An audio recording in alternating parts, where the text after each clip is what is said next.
Good afternoon बच्चा party. काय चाललं आहे तुम्हा सर्वांचं? अभ्यास करताय ना? Magnetic field due to electric करंटच्या 12व्या लेक्चरमध्ये तुम्हा सर्वांचं स्वागत. Torque on a current loop आपण शिकायला घेतला होता. मागच्या लेक्चरमध्ये एका करंट कॅरिंग रेक्टँग्युलर कॉईलला मॅग्नेटिक फील्डमध्ये प्लेस केलं असता त्या रेक्टँग्युलर कॉईलच्या ज्या दोन साईड्स मॅग्नेटिक फील्डबरोबर परपॅन्डिक्युलर होत्या, मॅग्नेटिक फील्डने त्या साईड्सवर मॅक्झिमम फोर्स एक्झर्ट केला आणि उरलेल्या दोन बाजू की ज्यांना आपण PQ आणि RS म्हणत होतो, की ज्या मॅग्नेटिक फील्डला पॅरलल होत्या, मॅग्नेटिक फील्डने त्या दोन साईड्सवर कोणताही फोर्स एक्झर्ट केला नाही. आपण एका फोर्सची डायरेक्शन दाखवली अपवर्ड, एका फोर्सची डायरेक्शन दाखवली downward, along the axis of coil in same direction, along the same line असे ते फोर्स होते. आणि म्हणून F1 आणि F3 आपण म्हटलं की काय झाले, कॅन्सल आऊट झाले. ठीक आहे. आज बघा, आपल्याला त्या टॉर्कसाठीचं एक्सप्रेशन फाइंड आऊट करायचं आहे की जो टॉर्क एका करंट कॅरिंग रेक्टँग्युलर लूपवर एक्झर्ट झालेला आहे. ठीक आहे. तुम्ही असं म्हणताय की टॉर्कमुळं ती कॉईल काय झाली, तर रोटेशनल मोशन परफॉर्म करायला लागली, म्हणजे टॉर्क ॲक्ट झाला ही गोष्ट तर कन्फर्म आहे. आणि मग ॲक्ट झालेला टॉर्क आपल्याला फाइंड आऊट करता आला पाहिजे आणि त्याला फाइंड आऊट करण्यासाठी आपल्याला हवा आहे एक फॉर्म्युला, बरोबर ना? मग आज आपण तेच काम करणार आहोत. टॉर्कसाठीचा फॉर्म्युला आपण ऑब्टेन करणार आहोत. त्याआधी मी बोर्डवरती बघा काही लाईन्स ड्रॉ केलेल्या आहेत, त्या काय रिप्रेझेंट करत आहेत ते सांगते.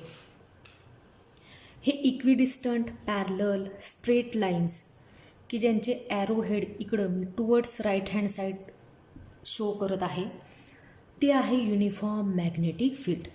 ठीक आहे. म्हणजे हे तुमचं युनिफॉर्म मॅग्नेटिक फील्ड आहे, जिथं हे ॲरोज तुम्हाला दिसत आहेत.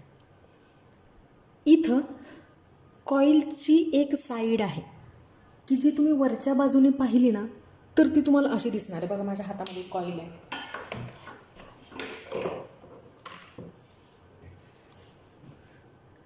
ही पहा, मी इथं लिहिलं आहे पण बघा, PQR आणि S. ही आपली ती रेक्टँग्युलर कॉईल आहे असं समजा. ठीक आहे. ही रेक्टँग्युलर कॉईल इकडं मॅग्नेटिक फील्ड असेल, इकडं मॅग्नेटिक फील्ड असेल आणि अशी प्लेस केली गेली असेल. तुम्हाला दिसते की ते प्लेन ऑफ रेक्टँग्युलर कॉईल या मॅग्नेटिक फील्डला कसं आहे, तर पॅरलल आहे. ठीक आहे. मग ज्यावेळेस फोर्स एक्झर्ट केला जातो त्यावेळेस ही कॉईल काय होणार आहे, तर रोटेट होणार आहे अशी मॅग्नेटिक फील्डमध्ये, बरोबर आहे? दिसते रोटेट झालेली. मग आत्ता आपण काय करतो आहे, ही अशी उभी कन्सिडर करा कॉईल, ही अशी. आणि तुम्ही आता जसं बघताय ना, तसंच मी सुद्धा ह्या कॉईलला बघते. म्हणजे कसं, तर वरच्या बाजूने बघते. म्हणजे हा या कॉईलचा काय आहे, टॉप व्ह्यू आहे. साईड व्ह्यू पटकन लक्षात येत नाही, आपण टॉप व्ह्यूने काम करूयात. वरच्या बाजूने जर मी ही कॉईल बघितली तर ते असं दिसेल की या प्लेनमध्ये काय आहे, मॅग्नेटिक फील्ड. हे सगळीकडे मॅग्नेटिक फील्ड आहे. या मॅग्नेटिक फील्डमध्ये ही कॉईल दिसते. म्हणजे तुम्हाला काय दिसतंय, मॅग्नेटिक फील्डसाठीची एक लाईन ड्रॉ केलेली दिसते आणि त्याच्यासोबत ही कॉईलची वरची लाईन. एवढंच दिसतंय ना टॉप व्ह्यूने. ठीक आहे. मग आपण याच्यावर काम करणार आहोत. येतं आहे का तुमच्या लक्षात? या कॉईलवरती आणि तिचं असं रोटेशन आपण कन्सिडर करत नाही. हॉरिझॉन्टल प्लेनमध्ये असलेलं तिचं रोटेशन आपण नको कन्सिडर करूयात. आपण तिला व्हर्टिकल करूयात आणि व्हर्टिकल जे तिचं रोटेशन आहे ना, ते आपण काय करूयात, कन्सिडर करूयात. ठीक आहे. अशा पद्धतीचं तुम्हाला माहिती आहे की ही बाजू बाहेरच्या बाजूला ओढली जाते, इकडं माझ्या बाजूला, आणि ही जी आहे ती आतमधल्या बाजूला ओढली जाते आणि ही कॉईल अशी रोटेट होती आहे मॅग्नेटिक फील्डमध्ये. ठीक आहे. मग आपण हिचा वरचा व्ह्यू बघतोय. वर काय आहेत बरं, P आणि Q, लाईन PQ, एक लाईन PQ. मग बघा आता डायग्राममध्ये हे तेच दिसतंय तुम्हाला. हे पहा, हे आहे मॅग्नेटिक फील्ड. हे सगळीकडं मॅग्नेटिक फील्ड लाईन्स आहेत आणि त्याच्यामध्ये ही कॉईलची PQ साईड ही तुम्हाला अशी दिसेल. कधी, ज्यावेळेस त्या रेक्टँग्युलर कॉईलची ही साईड त्या मॅग्नेटिक फील्डला पॅरलल असेल ना, त्यावेळेस. पण मग आता कॉईलमधून करंट फ्लो व्हायला लागला. कॉईलमधून करंट फ्लो झाला रे झाला की ती कॉईल डिफ्लेक्ट होते. का, तर तुम्हाला माहिती आहे की तिच्यावरती दोन equal in magnitude and opposite in direction forces काम करायला लागतात, बरोबर आहे? म्हणजे त्या कॉईलमध्ये रोटेशनल मोशन प्रोड्यूस होती आहे. मग अशा सिच्युएशनमध्ये ही जी पी क्यू साईड आहे ती अशी नाही ना राहणार, प्रत्येक वेळेस पॅरलच राहील का मॅग्नेटिक फील्डला? आता तर ती डिफ्लेक्ट व्हायला लागलेली आहे. मग ती अशी झाली आपण मानतो आहे, ही अशी की आपल्याला दिसतंय की तिने मॅग्नेटिक फील्डबरोबर काहीतरी डिग्रीचा अँगल केला आहे ह्या कॉईलच्या साईडने पी क्यूने. मग हेच सेम मी इथं रिप्रेझेंट करते. येतं आहे का तुमच्या लक्षात? बघा, ही आहे पी आणि ही आहे क्यू, पी क्यू साईड.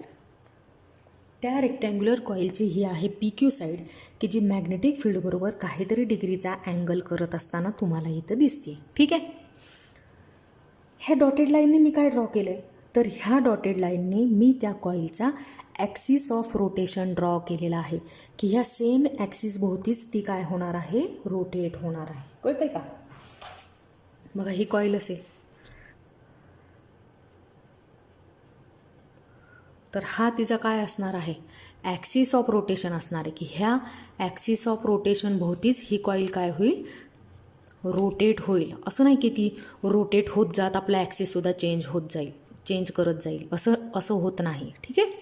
मग हा तिचा ॲक्सिस ऑफ रोटेशन, ती अशी होती त्यावेळेस ॲक्सिस ऑफ रोटेशन असा होता. पण मग ती आता टिल्ट झाली, अशी झाली. मग त्यावेळेस ॲक्सिस ऑफ रोटेशन कसा झाला, तर असा झाला. हे पहा, कळतंय तुम्हाला? ज्यावेळेस अशी होती कॉईल पी क्यू, मॅग्नेटिक फील्डला कशी आहे तर पॅरलल आहे ही साईड, त्यावेळेस ॲक्सिस ऑफ रोटेशन असा. पण ज्यावेळेस ही टिल्ट होती आहे त्यावेळेस ॲक्सिस ऑफ रोटेशन असा. कॉईलच्या पोझिशन बरोबर कॉईल जसा मॅग्नेटिक फील्ड बरोबरचा अँगल चेंज करत जाईल तसा तिचा ॲक्सिस ऑफ रोटेशनसुद्धा काय होत जाणार आहे, तर चेंज होत जाणार आहे. ठीक आहे. आणि तो ॲक्सिस ऑफ रोटेशन मी इथं रिप्रेझेंट केलेला आहे. बघा, एवढी गोष्ट तुमच्या लक्षात आली आहे. कॉईलची जी पी एस साईड होती ती बाहेरच्या बाजूला ओढली जायची, म्हणून हा जो फोर्स आहे तो कुठल्या डिरेक्शनने आहे, तर आउटवर्ड डिरेक्शनने आहे. मी इथे लिहून ठेवते पाहिजे तर, की जो कॉईलला बाहेरच्या बाजूला ओढतो आहे. आणि हा जो फोर्स आहे तो आहे इनवर्ड, की जो कॉईलला कुठल्या बाजूला नेणार आहे, तर आतमधल्या बाजूला नेणार आहे. बरोबर आहे. म्हणजे ही कॉईल आता अशी आहे ही कॉईल. येतं आहे का लक्षात तुमच्या? हा फोर्स तिला बाहेरच्या बाजूला आणणार आहे आणि हा इकडच्या साईडवरती एक्झिट झालेला फोर्स ह्या कॉईलला आतमधल्या बाजूला ढकलणार आहे आणि ती अशी रोटेट होणार आहे. कळलं? मग हे दोन फोर्सेस दाखवून घेतले आपण. आत्ता बघा, मी एक एरिया वेक्टर दाखवते along the axis of rotation दाखवला. एरिया वेक्टर आहे त्याला मी ए बारने रिप्रेझेंट करू शकते. ठीक आहे. बघा, रेक्टँग्युलर कॉईलच्या बाबतीत ही झाली ब्रेड्थ, ही झाली लेंथ, म्हणजे हा मधला काय झाला तर एरिया वेक्टरच्या बाबतीत आपण इलेक्ट्रोस्टॅटिक चॅप्टरमध्ये सुद्धा खूप काम केलेलं आहे. मग बघा की हा जो एरिया वेक्टर आहे इथं असेल, कुठेही असेल, पण तो एरिया वेक्टर त्या कॉईलच्या प्लेनला कसा असतो, परपॅन्डिक्युलर असतो. म्हणजे हे असं असेल, हा पेन म्हणजे काय असेल तर एरिया वेक्टर असेल. बरोबर आहे. येतं का लक्षात? ही ब्रेड्थ, ही लेंथ, म्हणजे हा मधला त्या रेक्टँग्युलर कॉईलचा एरिया. आणि एरिया वेक्टर दाखवायचा म्हटलं तर तो त्या सरफेसला कसा असतो, परपॅन्डिक्युलर असतो. म्हणजे हा असा असेल. मग हा दाखवला मी तो एरिया वेक्टर की जो त्या प्लेन ऑफ कॉईलला कसा आहे, परपॅन्डिक्युलर आहे. ठीक आहे. मग आत्ता इथं बघा, हे काय झालं, मॅग्नेटिक इंडक्शन आहे ना. ही प्रत्येक एक लाईन मॅग्नेटिक इंडक्शनच रिप्रेझेंट करते बरं का, लक्षात असू दे. हे बघा, ही लाईन मॅग्नेटिक इंडक्शन रिप्रेझेंट करते. या एरिया वेक्टरने हा टोटल अँगल बघा किती झाला, 90 डिग्री झाला. ठीक आहे. नीट बारकाईने बघायचं. एरिया वेक्टर बरोबर मॅग्नेटिक फील्डने केलेल्या अँगलला मी रिप्रेझेंट करते थिटाने. ठीक आहे. म्हणजे उरलेला अँगल काय असेल, टोटल अँगल होता 90 डिग्री, त्यातला एरिया वेक्टर बरोबर मॅग्नेटिक इंडक्शनने केलेला अँगल झाला थिटा, म्हणजे उरलेला अँगल होतो 90 minus theta, 90 degree minus theta. राहील लक्षात एवढं? आता बघा, आपल्याला करायचं आहे काय, तर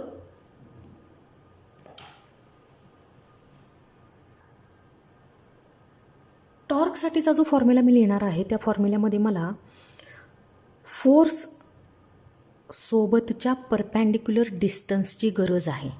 ठीक आहे, म्हणजे फोर्सपासूनचं परपॅन्डिक्युलर डिस्टन्स. बघा बरं मी कसं कॅल्क्युलेट करते. हा जो फोर्स आहे की नाही F2, त्याला मागच्या बाजूला एक्सटेंड करते. या दिशेने जाणारी लाईन मी मागे काय करणार आहे, बॅकवर्ड डिरेक्शनने एक्सटेंड करते.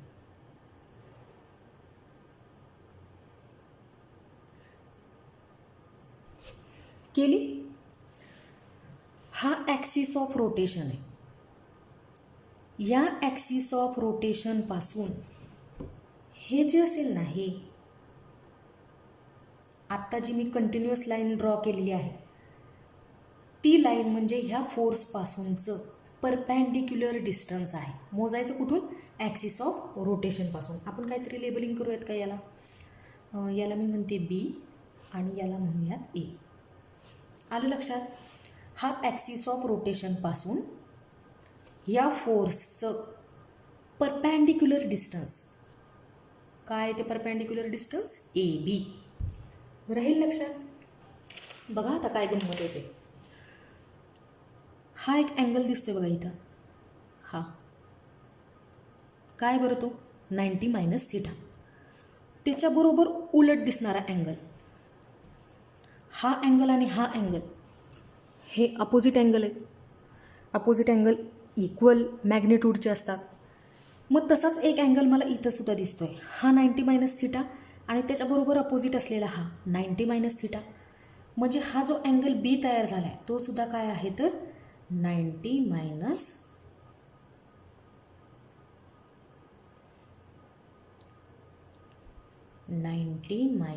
थिटा. ठीक आहे, दिसला तुम्हाला. तो 90 मायनस थिटा मी का लिहू शकले, तर तो ह्या अँगलच्या कसा आहे, अपोजिट अँगल आहे, म्हणून मी त्याला लिहिला 90 मायनस थिटा. मग ह्या PAB अँगलमध्ये हा A काय झाला 90 डिग्री, हा 90 डिग्री, हा 90 मायनस थिटा, म्हणजे उरलेला अँगल काय झाला थिटा. बरोबर की नाही, उरलेला अँगल झाला थिटा. हा 90 डिग्री, हा थिटा, म्हणजे हा किती झाला 90 मायनस थिटा. हा 90 मायनस थिटा याच्या अपोजिट आहे. क्रॉस करणारे जे अँगल्स असतात ते एकसारख्या मॅग्निट्यूडचे असतात, म्हणून हा 90 मायनस थिटा, तर हा सुद्धा 90 मायनस थिटा. तर मी काय करेन, फोर्सपासूनचं परपॅन्डिक्युलर डिस्टन्स की जे मी ॲक्सिस ऑफ रोटेशनपासून मोजलेलं आहे त्यामध्ये मला इंटरेस्ट आहे. म्हणजे मला ABची मॅग्निट्यूड फाइंड आउट करायची आहे. त्यासाठी मी काय करेन, हा जो थिटा दिसतोय का नाही इथं P पाशी तयार झालेला, P पॉईंटपाशी तयार झालेला, मी त्याचा साईन थिटा बघेन. मग बघा, बघते मी sine theta.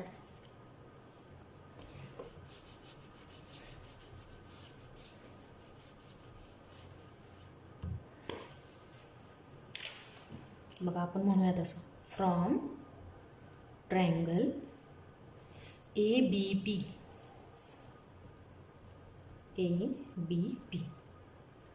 Sign of theta is equal to, sine theta काय असेल, opposite side AB divide by diagonal.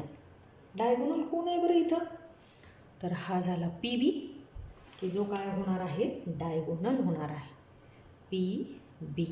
ठीक आहे.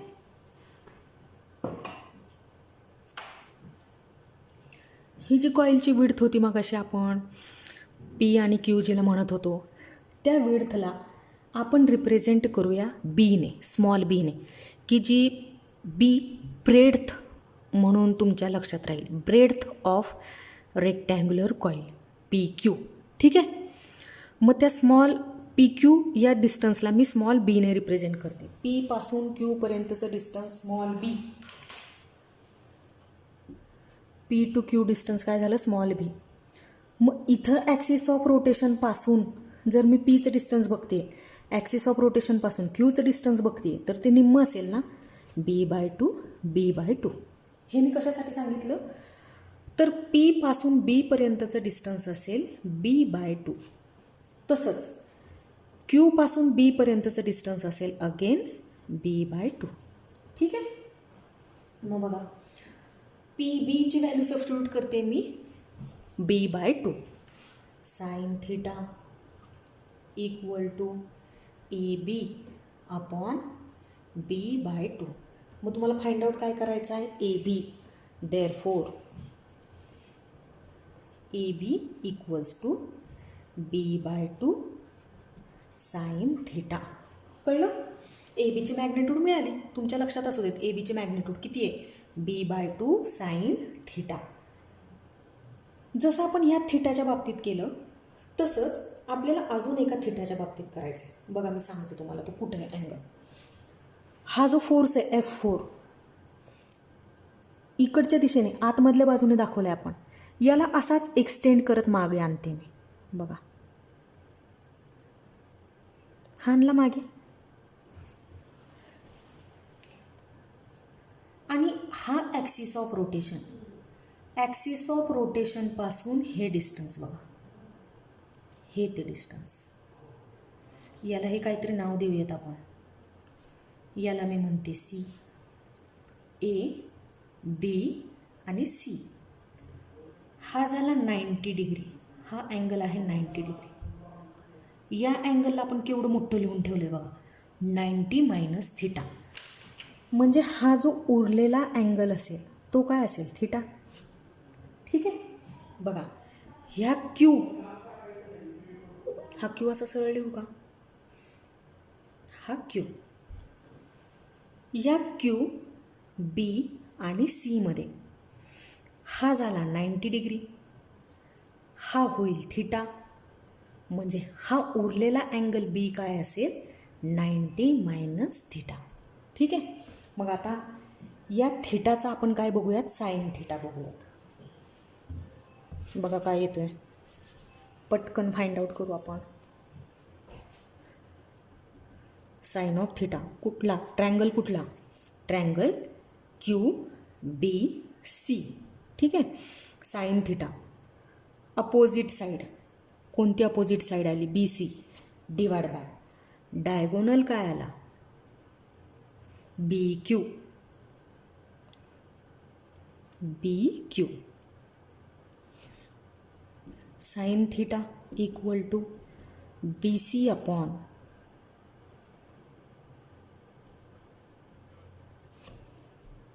बी C upon B Q. Sine theta is equal to B C upon B क्यूची value तर मला माहीत आहे b/2. Therefore B C equal to b/2 into sine of theta. तुम्हाला कळलं की आपल्याला ह्या ए बीमध्ये आणि ह्या बी सीमध्ये का इंटरेस्ट होता. तर हे ए बी या F2चं ॲक्सिस ऑफ रोटेशनपासून असलेलं परपॅन्डिक्युलर डिस्टन्स आहे. आणि हा बी सी म्हणजे काय आहे तर या F4 फोर्सचं या ॲक्सिस ऑफ रोटेशनपासूनचं हा बी सी म्हणजे काय आहे परपॅन्डिक्युलर डिस्टन्स आहे. आणि तुम्ही बघाल की ही ए बी आणि बी सी ही दोन्ही डिस्टन्सेस कसे आहेत तर b/2 साइन थिटा इतकी आहेत.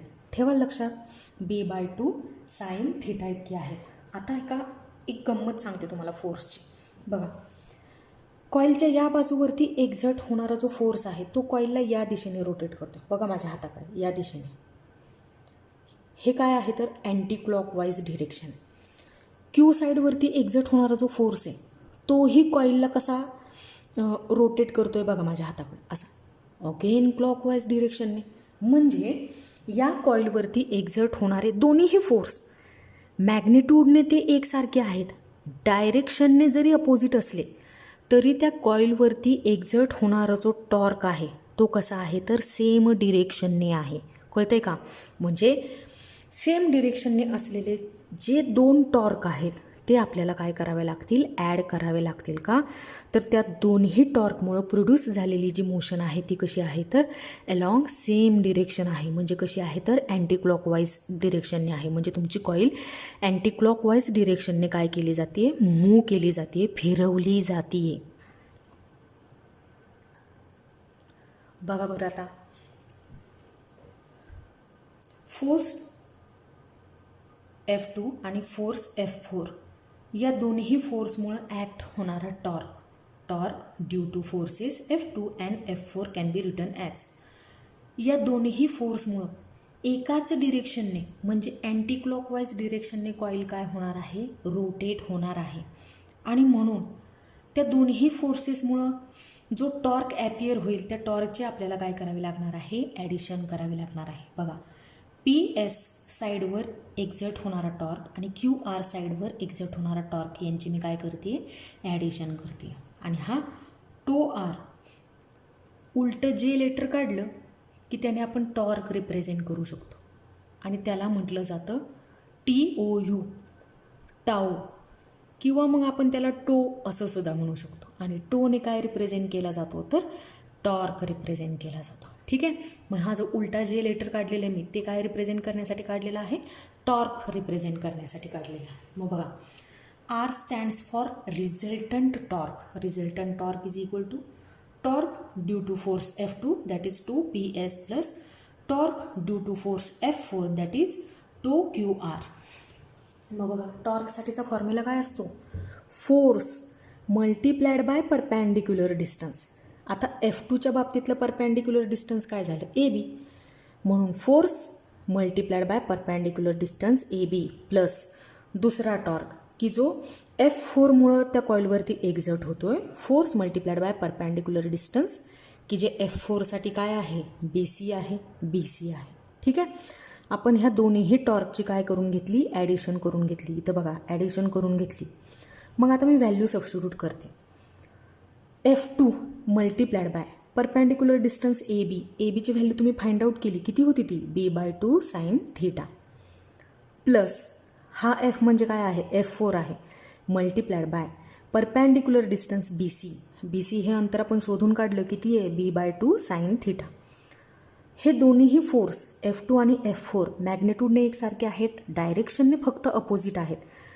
एक्सप्रेशनमध्ये मेन्शन करत असताना फक्त मॅग्नेट्यूडच मेन्शन केली जाते, डिरेक्शनबद्दल आपण काही बोलत नाही. म्हणून मी इथं लिहिलं F2 हा F4 सारखा आहे, म्हणजेच F2 F4 हे कुणासारखे आहेत, तर F सारखे आहेत.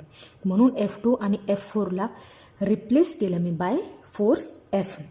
Therefore F multiplied by B/2 sin theta plus F multiplied by B/2 sin theta. F2 आणि F4 काढून टाकला, F सबस्टिट्यूट केला, प्लस आहे. ह्या टर्म्स दोनदा आल्या, F into B/2 sin theta, F into B/2 sin theta. Therefore 2 times F into B/2 sin theta. हा 2 या 2ला कॅन्सल आउट होतो आणि शिल्लक काय राहतं, 2R is equal to F into B sin theta.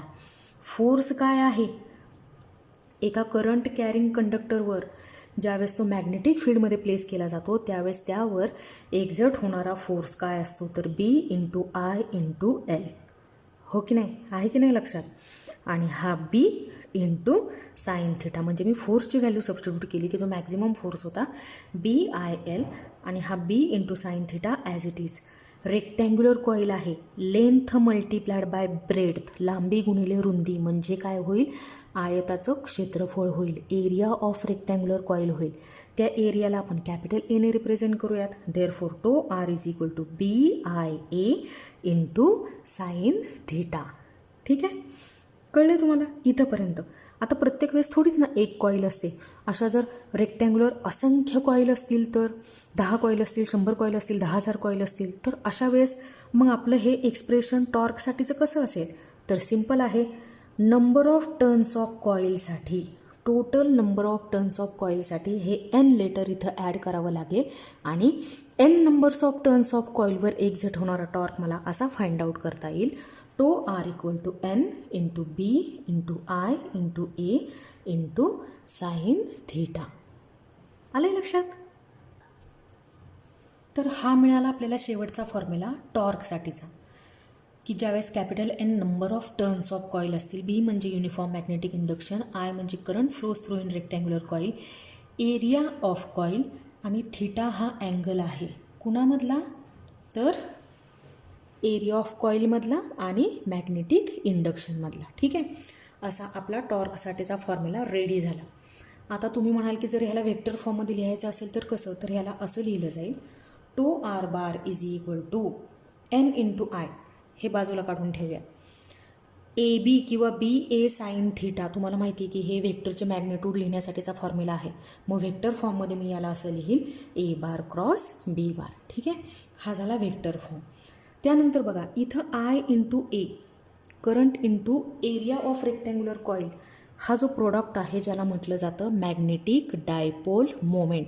याच्याबद्दल सविस्तर आपण आपल्या पुढच्या लेक्चरमध्ये बोलणारच आहोत. आत्तापुरतं एवढं लक्षात ठेवा की ही magnetic dipole moment capital M या लेटरने रिप्रेझेंट केली जाते. ठीक आहे, I into A, capital M I into A. Number of turns of कॉईलसाठी जर तुम्ही लिहाल तर इथं पण काय होतो, एक कॅपिटल एन ॲड होतो. पण मग ह्या टॉर्कमध्ये आणि ह्या फॉर्म्युल्यामध्ये तुमचं कन्फ्युजन नको व्हायला म्हणून मी तो एन इथं आत्तापुरता तरी घेत नाही. का तर आपण टॉर्क एकाच कॉईलवरती फक्त ॲक्ट केला आहे, म्हणजे त्या एकाच कॉईलपुरता मॅग्नेटिक डायपोल मोमेंटचा मी विचार करीन. म्हणजे तो कॅपिटल एन जर मी इथं घेतला number of turns of coil represent करण्यासाठी, तर तो या फॉर्म्युल्यापुरता तरी एकच होऊन जाईल. बरोबर आहे ना. आणि 1 multiplied by I into A, again I into A. Therefore आपण हाच फॉर्म्युला युटिलाइज करतोय मॅग्नेटिक डायपोल मोमेंटसाठीचा. ठीक आहे, मग बघा आय इंटू एला रिप्लेस केला आपण कॅपिटल एमने. मग फॉर्म्युला असा झाला N into B, I into A ऐवजी M into sine theta as it is. Magnetic dipole moment ही सुद्धा व्हेक्टर क्वांटिटीज आहे. मग अशा सिच्युएशनमध्ये हा N number of turns of coil याचा विचार नको करायला. मग उरला बी एम साईन थिटा. आपल्याला माहिती आहे की हा व्हेक्टरच्या मॅग्निट्यूड फाइंड आउट करण्यासाठीचा फॉर्म्युला आहे. मग आपण त्याला व्हेक्टर फॉर्ममध्ये लिहित असताना resultant torque bar is equal to M bar, म्हणजे मॅग्नेटिक डायपोल मोमेंटचा बार क्रॉस बी बार, असा फॉर्म्युला व्हेक्टर फॉर्ममध्ये लिहू शकतो आहे टॉर्कसाठीचा. ठीक आहे, तर अपेक्षा करते आजच्या लेक्चरमध्ये शिकवलेलं तुमच्या सगळ्यांच्या लक्षात आलं असेल. आत्ता इथंच थांबूयात, लवकरच भेटूयात आपल्या नेक्स्ट व्हिडिओमध्ये. तोपर्यंत टेक केअर, बाय.